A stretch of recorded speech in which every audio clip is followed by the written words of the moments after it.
Night Poppet by R.G. Wood. October 29th, 1850.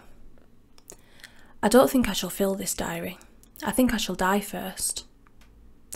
I heard him before I saw him this morning, or rather I heard our mastiff, Bella, whimpering as I sat at the breakfast table. My stomach turned with each whip crack that slipped beneath the door, vibrated across the floorboards. Her pitiful yelps should have been mine. I was relieved that they weren't. He was quiet when he walked into the dining room, breathing heavily. Sweat pasted black hair to his face, a pallid moon bloated with thin skin. He was dressed to ride. In his light cord breeches and leather boots, he wore his crimson hunting jacket with pride. His cashmere scarf, a buff colour, was fastened with a little gold pin, a family heirloom. He wore spurs on his shoes which clanked with every step. Panting, he sat, placing his whip on the table as if it were a piece of cutlery, its metal handle landing with a thunk on the dark wood. The little leather tip reached all the way to my side of the table, a blood-speckled warning. Winnie, our maid, served breakfast, porridge and bread with a lick of butter. I nodded at her, noted the dark circle around her left eye. My eyes inadvertently flitted to her belly. Winnie wasn't married, and when she began to grow round, by the grace of God he allowed her to stay. Still, he didn't look at her when she brought his food. He just looked at the plate with distaste, as if it were full of Bella's droppings. Winnie reached to fill my glass of milk, and that's when I noticed the ring. Her eyes flitted to me. She knew I'd seen it. Silent, she glanced at him, then scurried out of the room. I cleared my throat. "What did Bella do?" I asked, trying to stop my voice from trembling. He looked up at me, eyes staring deep, as if he could see right to the back of my skull. A look of venom, the kind a captive snake gives when it's being tormented through glass. A look of furious longing. A look as if to say, she did nothing. He fixed his gaze on me for what I suppose was 5 seconds, but could have been 5 minutes, then looked down and began to eat, his expression never altering. I watched him ride away from my window. Through the rectangular lattice, he looked like a postcard. A hunting gentleman riding through Yorkshire fields, it would read. But postcards never tell full stories. That's why we have diaries. When he had ridden out of sight, I reached under my mattress with both arms, and with an almighty heave, I flipped it upright and rested it on the wall. I had cut a slit into it, and stored private things among the straw. I unpicked my crude stitches and pulled out the diary that you now hold in your hands. My mother gave it to me when I was first married, hoping that I would grace its pages with tales of matrimonial bliss. I hadn't anything to write. So, dear reader, should you exist, I have decided to dedicate this book to the tale of my matrimonial sorrow. I will briefly recount my marriage thus far and continue recording until I am no longer able.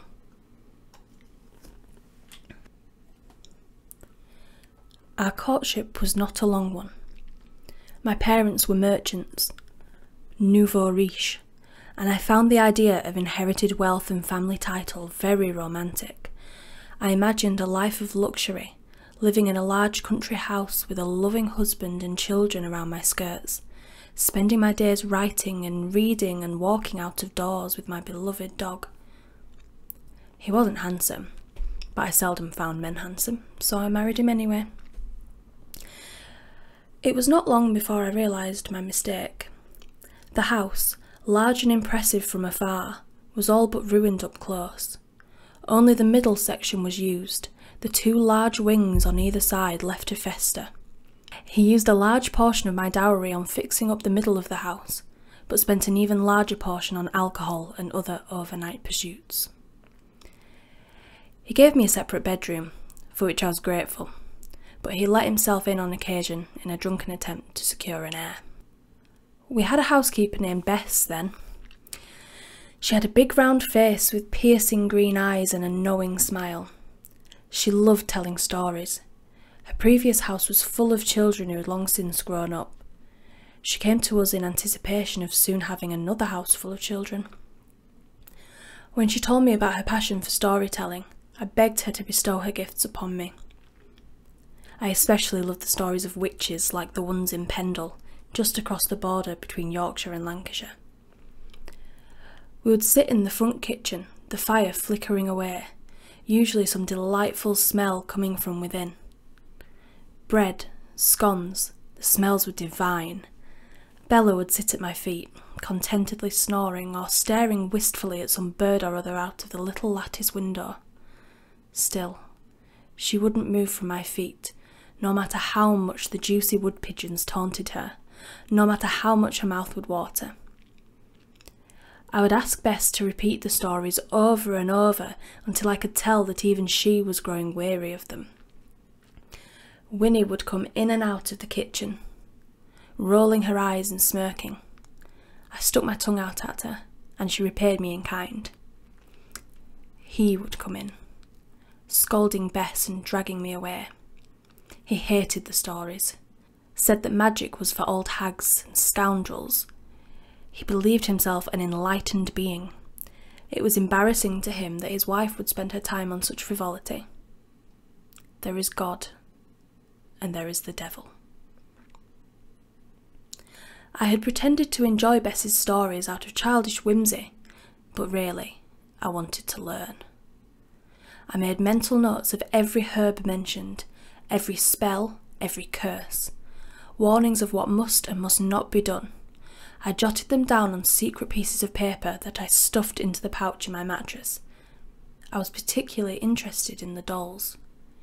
Bess called them Poppets.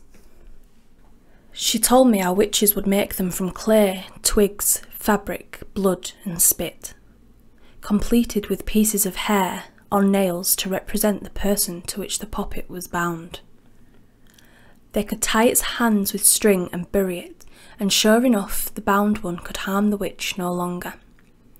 She told me that they would stick pins in the dolls, either to harm or heal, and the bound one would sure enough be harmed or healed in the corresponding area.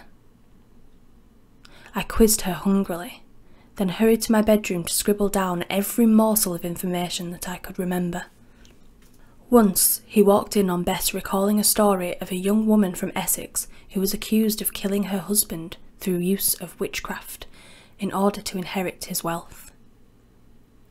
He must have been listening through the door, because he strode in and immediately dragged me off upstairs. He looked menacingly at Bess, who had turned bright red and flustered. His grip was tight on my arm, his diabolical eyes burning as they fixed on me. I spent most of my days walking with Bella, so at least one portion of my marital fantasy came true. I would speak to her as a human while she padded along at my side, occasionally looking up knowingly. But this morning I was quiet. I followed my usual path around the garden, but I felt hollow, making no noise as I light-footed the gravel path. I felt as though I was looking at the world through frosted glass. No matter how much I squinted, it remained just out of focus. Bella was whimpering and licking the ripened bruises that had slipped out from beneath my blouse sleeve. I wept furiously, both out of sorrow for my circumstance and gratitude for the friend I had in Bella. Then I saw the nightshade, plump and enticing, lurking, villainous, just outside our gates. I plucked a bunch and put them in my pouch. Bess left us the night of the incident. I didn't see her leave, but Winnie insisted that it was an urgent family matter. A letter had arrived for her, and she had left that instant. He didn't seem to care. He'd already gone hunting by the time I woke and heard the news. Coming home hours later, blood-smeared, peat from the moors coating his boots. I decided to hate him. So, I set about making the doll, as per Bess's instructions. By day, I scoured the house for ingredients and materials. I found one of his old shirts in a cupboard in the front kitchen waiting to be pressed, and plucked some hair from the inside of his top hat, placing it carefully in my pouch and keeping the fabric dangerously beneath my mattress. I sat with him sweetly through meals. As he stared at me with his black eyes, I made small talk, trying not to rouse his temper. "Have you heard from Bess?" I asked. He looked up with a scowl, which adjusted into a hateful smirk. "No." He let out a short blast of air from his nose like a great bull. By night, I crafted. I cut 2 man-shaped pieces from the white cotton fabric and sat by my sewing box. My eyes strained in the candlelight. Cheap tallow fat billowed smoke through the room. With each minute stitch, I chanted a crude spell. I made it up, of course, but the words felt right. Simple and powerful. My voice, though hushed, rang through the silence and seemed to be all that existed in the world.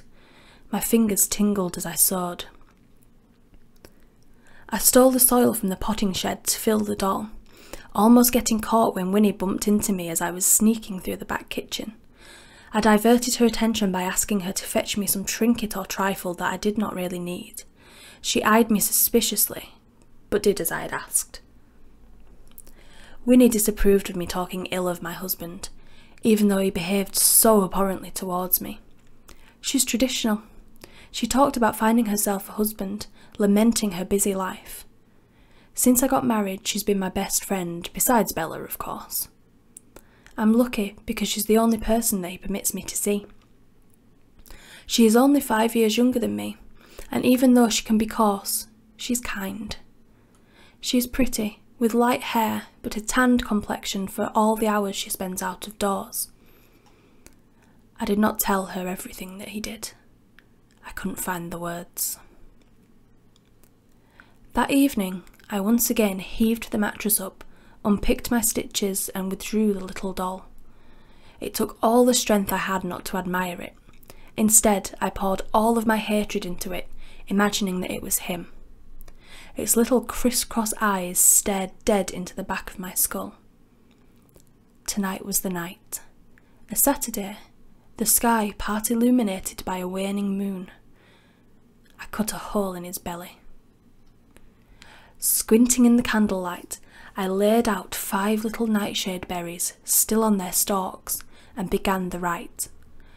Holding a stalk aloft and whispering deep and low, an enchantment that spilled from my lips as though I was a city medium in a wooden box, I almost expected to see gushes of mystical plasma emanating from my mouth, eyes and ears. I plucked a black berry from the centre of the pentagram and placed it in the hole I had cut. A little black heart. I stitched him up tightly, nearly convulsing with excitement. The following morning I went downstairs to breakfast to find that he was not there. I asked Winnie where he was, and she said that he was in bed, unwell. I ate his porridge and his bread and butter, with a conservative feeling of triumph. Later that day, I was in the drawing room, sewing peacefully and humming. Bella, who was lying at my feet, began to let out a low growl, staring in the direction of the door. I heard huffing and puffing coming from the hallway, so I set down my things and opened the door and examined him, hands on my hips. Bella next to me with teeth bared. He was making his way down the stairs. One hand shielded his eyes from the light, the other clutched the banister. It reminded me of the time when he'd struck me so hard that my head ached for an entire week. I remembered the light piercing my temple like a needle being inserted into a pincushion. He'd put his riding jacket on, and his breeches and boots, but his jacket was buttoned incorrectly, and his scarf was missing. He only seemed to notice me when he came right up in front of me, and my shoes blocked his path. I didn't move an inch to help. His eyes lifted to meet mine with a deep contempt. He opened his mouth to speak when Winnie interrupted. "Sir, you aren't well. You can't possibly go out. Come upstairs with me."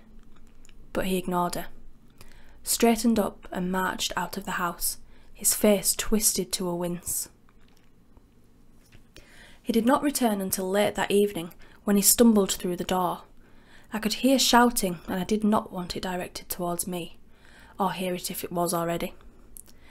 Eventually, Winnie got up to meet him, and tried to usher him to bed. I pressed my ear to the bedroom door, but all I could hear was a cacophony of thumping and moaning. I felt emboldened, and that evening I went to my mattress and pulled the little Poppet from his nest. The grotesque effigy looked far more sinister that night. Its eyes seemed darker, almost alive and shining, like their pupils were dilated, looking at their future prey. Or mate. I plucked another black berry and added it to the reopened chest, avoiding the Poppet's gaze. I repeated my enchantment with added vigour and stashed away the evidence once more. The following morning, I awoke to a crash and a scream. I listened out for Winnie, but she did not respond. Unusual, I thought. A few minutes passed, and, having had enough of his low moaning, I ventured to lend a hand. He was in his bedroom, sprawled on the floor. This was the first time that I'd been in there for many years. He hadn't decorated much. The wallpaper was peeling, and I could see little tally-mark tears that looked as though they'd been done with nails. There were hunting trophies on the walls. The bed was a wooden box, ensconced in the far wall, with little steps to get into it. A pit. He had an ivory basin in the corner, and a gold-gilded mirror. The newest and most interesting piece of decor was him, sprawled on the floor, wet eyes looking up at me, 2 bulging berries. I almost expected them to burst, leaking fruit juice down his cheeks like bloody tears. I don't think he could see me, but he heard me come in. What was his greeting to the spectre in his room. I went over to the basin, and there was a jug with water, but no glasses, so I placed the jug on the floor beside him. He pulled himself up and gulped. I leaned on the door frame and watched as a scientist observes a cockroach who's been deprived of his antennas. Will he find his way back to bed? I grimace. Where is Winnie? Was my next thought. I was surprised that she hadn't come. I went to find her. I visited him again that evening, out of curiosity. The dark mauve curtains inside his box bed enclosed around him, a womb. He laid there staring at the wall in front of him, as if it's something horrifyingly captivating. His chamber pot was full of vomit and urine. It smelled rancid. I walked towards him, floorboards making a low creaking noise with each tentative footstep. His eyes darted to me, and I could see his lips flickering with deadly pallor, like Mary Queen of Scots posthumously reciting the Lord's Prayer. My feet won't stop. What is he saying? I try to listen, but the volume is so low. By the time I could hear, my ear is almost pressed right next to the slit where his lips once were. Bess, Bess, Bess, Bess, over and over again. It was getting dark, but the candle was burning. My hands aloft, nightshade in one hand, grotesque effigy in the other, innards exposed. As I belted the final line of my chant, I plunged the remaining nightshade, stalks and all, into the grisly insides, soil spilling out, rendering the doll limp. I thought about Bess, and what she must have gone through at his hands. I channeled every ounce of my hatred and disgust into the doll. I wanted to squeeze it, rip it up, tear off its head with my teeth, but I was terrified of what the result would be. Winnie came into my room just as I was replacing the doll under my mattress. 3 months passed before I visited him again. He looked so sad, like he'd devolved somehow and was now a young fetus, curled up and completely dependent, except he was thin, like a dying whippet, nervy and wincing at the slightest light. I go to him, and he reaches out and clasps my wrist with one of his claws. His arms are covered in great, inflamed welts. Something got the better of me. Some remembrance of the feelings I may have felt when we were first married, or perhaps the novel feeling of secret power had worn off. Had he paid his dues? Whatever the reason, I removed the berries from the poppet. I wasn't completely naive, though. I bound its hands so tightly that I was sure the next time I saw its human counterpart, he would have great lacerations on his wrists. He still could not hurt me. When I noticed Winnie getting big, I did not dare say anything about it. I suspected that she had met someone. As she always went to the town, I knew she must have been meeting a man then. I thought she would tell me when she was ready. And that leads me to this morning, when he beat my beloved dog within an inch of her life. I was eating my bread when Winnie came in with his plate. She set it down and rested her hand on his shoulder, wedding ring prominent and an apologetic look in her eyes. My stomach dropped and I realised.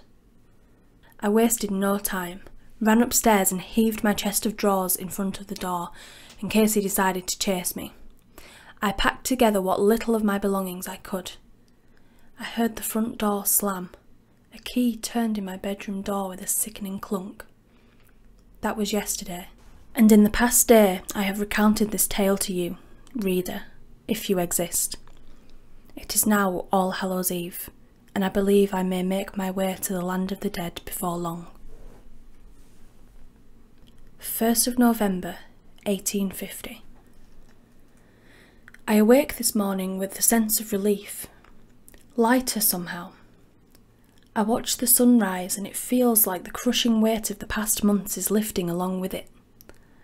I have survived so far, and although I do not intend to linger here, still I shall tell you where I am and how I came to be here. October the 30th, 1850. There was a knock on the bedroom door. Winnie was in the hallway. I'm so sorry, so sorry. I could hear her sniffling. I wanted to comfort her, but I was furious. I slumped against the door, head resting on the dark mahogany. I heard a metallic tap on the door. I assumed she was carrying his musket. I'd never seen her with a gun before. I imagined it to be a comical scene, like a child with a toy. It wasn't supposed to happen like this. He said we'd say it was yours. I cringed at the word we. I imagined them in secret, plotting against me in hushed tones. I didn't ask for further explanation. It all made perfect sense. Where has he gone? I don't know. How long will he be? A day, perhaps? Oh, Stop. Please, just let me out. We can leave. I can't. I wasn't sure to which part she was referring. 31st of October, 1850. I watched him ride towards my window. Through the rectangular lattice, he looked like a postcard. A hunting gentleman riding through Yorkshire fields. But postcards never tell full stories. That's why we have diaries. 2 figures on horseback rode behind him. I didn't know who they were. I heard a click, and the bedroom door was unlocked. Winnie stood there, her face ghostly. She was holding the musket out to me. I snatched it from her in anger, then hesitated. Come with me. I can't, you know I can't. Where would we go? What if he finds us?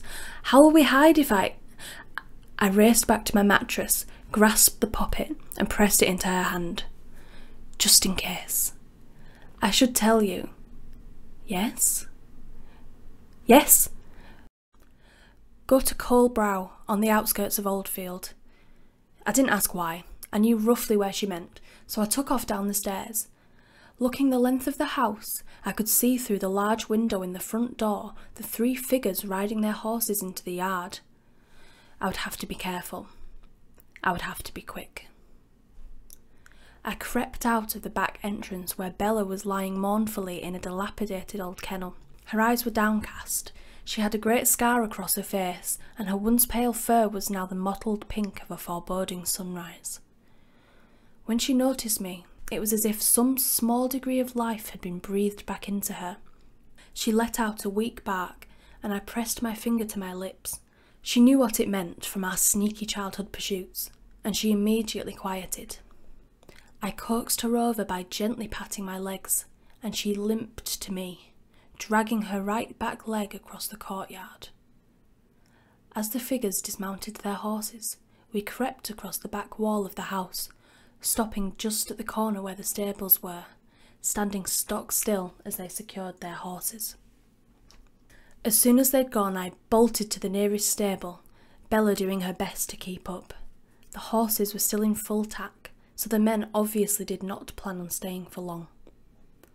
The horse I happened upon first was beautiful, grey, with a long forelock and hefty white socks. I led him to a little stump which I used as a mounting aid.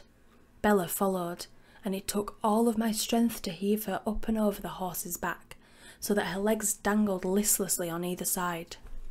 I kicked my leg over the saddle and tickled the horse's belly with my heels. From walk to canter to gallop.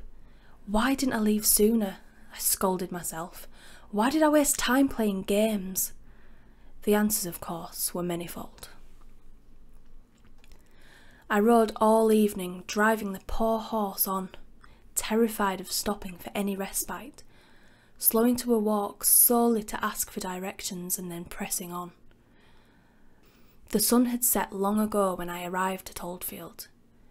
The house itself was a small cottage with a tiny garden to the front. I hauled Bella down from the horse and laid her in a grassy verge. I turned the horse into the opposite paddock to graze, after removing its tack and smearing it with soil in a naive attempt to disguise its striking beauty. Tentatively, I knocked on the wooden door, which was rotting with woodworm. I heard bustling from within and stepped back, unsure what to expect. Bella growled. When the door creaked open a hair, I was met by a woman peeping through the gap. She had a big round face and piercing green eyes. She gave a great grin and wrenched the door open, embracing me in her matronly arms. "Bess?" I cried, astounded that she was standing before me. Bella began to bark with happiness, padding around excitedly, whimpering from the pain it was causing her. "Poor doggy, what's happened to you? I have greatly missed you." Bess laughed pityingly, patting Bella on her giant head. "How did you find me?" She looked suddenly solemn. "Winnie." "Ah." How did she know? I was shaking with excitement and a tear escaped down my cheek. Bess shook her head for a moment and wrinkled her brow. "I must have told her where my family home was once." She shook her head. "Idle servant talk, the kind we wouldn't bother you with." Her last remark hurt, but I bit my tongue. "Can I come in?" Of course, come in. I'm terribly sorry. You've taken me by surprise." She ushered us in, taking a final, careful look around before closing the door. In my stupor, I failed to notice the other people in the room. I counted 10 others, ranging in age from 8 to 80, with a tiny new addition in the corner, a little baby in a small basket. They were all crowded into one small room, the only room, huddling around the fire, youngest and oldest at the front. My family. Bess grinned with pride. I was entirely speechless. I whispered, "Bess, I thought you were dead. I thought he—" I know, my child, and I do think he believes it too. He gave it a good go, believe me." "What?" "Sit down, dear." She pulled 2 chairs into the farthest corner of the room. It was the closest imitation of privacy available to us. Pointless, perhaps, but I sat. Bess poured us 2 cups of thin liquid from the kettle and handed one to me, then got a dish of cold water for Bella, who drank thirstily. "Well, where to begin? You know the bastard never liked me. Pardon my language. I shook my head, knowing that I've thought far worse of him. Well, he didn't like... What? Didn't like the stories, ma'am. Thought I was teaching you tricks. I told him that they were just that, stories, but he wouldn't hear of it. He told me to leave. I refused and, well, you know how he is. She blew into her cup and the steam rose in front of her, making her appearance seem otherworldly. He dragged me out of bed that night, into the woodland behind the house. I pleaded and pleaded with him to let me go. He wouldn't listen. I became desperate. She paused. I stared, hanging off my seat. I told him that I'd curse him if he did anything to harm me. I told him that he would never rest, never be at peace if he touched a hair on my head. You should have seen his face. I think he felt ashamed of his fear, and that made him angrier. After the first few blows, I became numb. Don't pull that face, I'm quite alright now. He must have thought he'd done me in. Didn't expect that an old biddy like me could take such a beating and come out the other side. She straightened up and nodded her head with pride. He said your name. What? He said your name, I realised in horror. He thinks it was you who cursed him. Or perhaps your ghost? Cursed him? What have you... I shook my head violently, heart thumping in my chest. But that's all right. He doesn't know I'm alive, or where I may be. Winnie will tell him. He'll force her. She's weak. If she knows, he knows. I have to leave. I will not hear of it. Nonsense. You will stay here tonight, Bess insisted. 1st of November, 1850. The sun is now setting as I write the final entry in this diary. I rather feel that I was premature in expressing my feelings of weightlessness this morning. After completing that entry, I took Bella out to stretch her legs and relieve herself in preparation for our departure. I saw a carriage that I recognised, being drawn down the road by 2 beautiful horses. One was his, the other I had seen galloping over the fields to our home. "Bella, come with me," I whispered. She looked at the carriage and began to bark a low, gruff bark that only a mastiff can accomplish. "No, Bella," I pleaded, trying to slip backwards into the garden, hiding behind a large bush.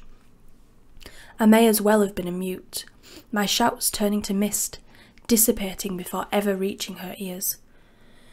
Bess opened the door to see what all the fuss was about, gasping as Bella bounded towards the carriage, still barking and growling like something from the other world. We saw him. He looked at me, oblivious to all else, his face peering out from the carriage window. His black eyes seemed to bore into the back of my skull, filled with hunger, filled with longing. The carriage lurched to a stop, and he stuck his pistol out of the window and shot at Bella as she leaped behind the wheels. I screamed, and he relished in it, a smile twisting onto his lips. Is he going to shoot me? I wondered in my desperation. "Get in here," Bess hissed from the doorway. I hitched my skirts and raced inside, Bella rushing behind me, whimpering painfully, dodging gunshots. We slammed the door closed and pressed our ears to it, trying to hear what was happening. Bess's young niece, Emily, took Bella, who was a shivering wreck, and stroked her gently by the fire. We heard footsteps gaining volume and momentum as they made their way up the cottage steps. An almighty weight thudded the brittle wood from the outside. We attempted to hold the door shut as other members of Bess's family rushed to help us enforce it. The little baby began to wail. The door was creaking with each blow that was thrust against it, and we knew it would not take long. We looked around for weapons, finding a small butter knife, the poker from the fire, and a frying pan, none of which would be much use against a gun. "We can't stop him with force," I said. Bess seemed to understand, and she grabbed a candle that was burning, blew it out and tried to shape it into something resembling a man.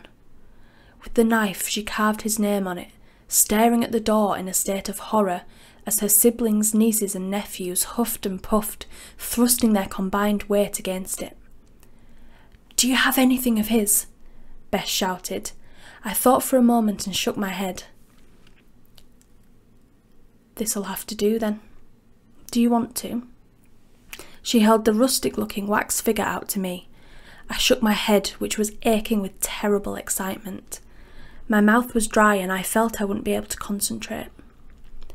With an almighty crash, the door gave way and he stumbled in its place. His look of malice turned to horror as he saw Bess standing there, alive, looking straight at him with Poppet in hand. Behind him I saw Winnie, looking sickeningly apologetic, her hands hidden beneath her bulging cloak. He stood stock still in the doorway, his eyes plump. His arms convulsed as if he was trying to lift them, but some force rendered them limp. Finally, he dropped the gun to the floor, then yelped in agony as his left leg gave way beneath him, sticking out at an awkward angle. I looked at Bess, her face a blank slate of confusion as she held her Poppet aloft, still, unmoving. His head was tilted slightly to the right, his eyes wide with terror and madness. He snarled at Bess with a murderous agony. I saw the skin on his neck straining, then splitting slightly, as if it were being prized apart, turning a horrible crimson colour as the blood rushed to the grotesque slits. With a sound like tearing rhubarb, his head swiveled on its axis and broke loose from the top of his spine. His head fell forwards, rolled across the floor to my feet, and stared up at me, right into the back of my skull. Wide, black eyes, blood trickling down his cheeks.